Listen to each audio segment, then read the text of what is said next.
Padres pregame thoughts. Padres and the Marlins. Game 1 of 3. Ryan Weathers is on the mound for the Marlins, and Michael Wacha is on the mound for the Padres.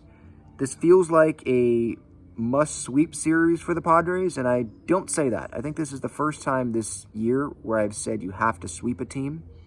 But it's big, because obviously the homestand has not gone the way that the Padres would have hoped.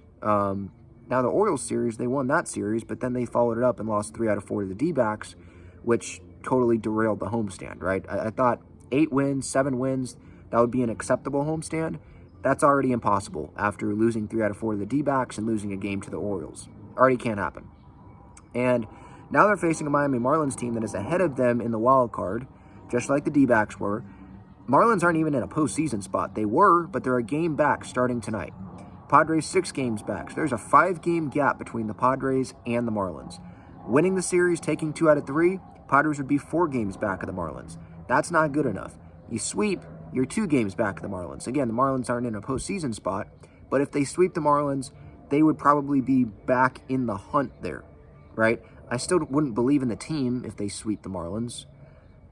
It's one series. We've seen that before with this team winning 3 games in a row. And then what happens after that, right? There's just been a lack of consistency this season from this Padres team, but it would keep them in the hunt.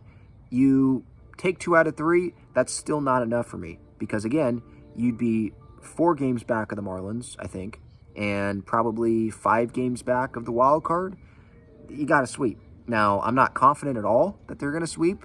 I'm not super confident that they're even going to win the series, but taking the first 2, I think, is critical because I think it's Sandy Alcantara on the mound in the series finale for the Marlins, and he's been pitching much better as of late compared to at the beginning of the season.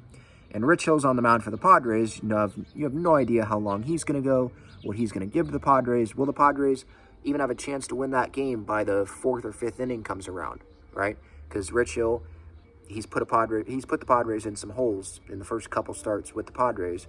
And his last outing, I mean, they still lost the game, bottom line. So, first 2 games here with Wacha and Snow on the mound, it's going to be important. But Ryan Weathers on the mound for the Marlins, I don't feel good about the Padres winning this game because it's a former Padre on the mound, and that's just what happens. Guys that aren't elite pitchers, they come in, dominate the Padres. We're no strangers to that as Padres fans. Or a former player comes in and does really well. I know Weathers is a pitcher, but Tommy Pham just did that with the D-backs, and he kills the Padres, right? Jack Sawinski earlier this year was a prospect in the Padres organization, and he comes in with the Pirates and hits at least 1 home run, maybe even hit multiple home runs. But I know he came up with a big hit in that series. It just happens. That's just what it is. Even Austin Hedges, I think, earlier in the season, he had like a 3 or 4 hit game. It just happens, right? He got on base 3 times. I forget what it was, but that's just what it is. We're used to it, and so that's just my expectation is Ryan Weathers is going to come in here.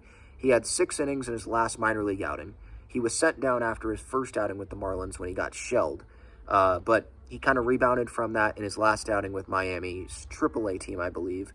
So he can go 6 innings. It's not like they're going to limit him to 3 or 4 innings. At least I don't think that's what their plan is going into tonight. So, yeah, I definitely see him striking out more than 3 batters, which is the Underdog Fantasy higher, lower, 3.5. I would go higher on the strikeouts there. Usually I do a Padre, but with Ryan Weathers on the mound tonight, I'm going to make an exception. I'm going to recommend you pick a Marlin higher on Ryan Weathers there. And the Padres, sure, they should know what's coming because they're familiar with Ryan Weathers. And the pitchers, Ruben Niebla, obviously, is familiar with Ryan Weathers, so I'm sure, and it's probably rare, but I'm sure Niebla is in those hitters meetings today, or at least sent scouting reports to the hitters in those hitter meetings to get them ready to face Ryan Weathers tonight. But at the end of the day, just like this entire season, we can say, oh, they know this person on paper, or, oh, more talented lineup on paper. They have the talent to do it on paper, but it's about them executing and actually going out there and doing it, and they haven't been able to do that consistently. And now this is just 1 game, so they could do it tonight, but I'm certainly not expecting them to, and would definitely not be shocked if Ryan Weathers goes out there tonight and goes 5 2/3 or 6 innings and gives up no runs, 1 run, 2 runs, basically quality start. Would not be shocked at all if he goes and does that. He's definitely motivated, not just because he's facing the Padres, but because the Marlins are in a playoff race. You know, he's trying to help that team win, right, and make a good impression there on Skip Schumaker and the Marlins front office, their coaching staff. He probably wants to stay in the big leagues. So there's a lot of motivating things there, and that would scare me if I'm a Padres fan tonight. Must-sweep series, that's what I think, if the Padres want to get in this thing or get back in this hunt, if you will. I think the season's over. I don't think they're sweeping, but that's probably what's going to happen if they want to get back in it.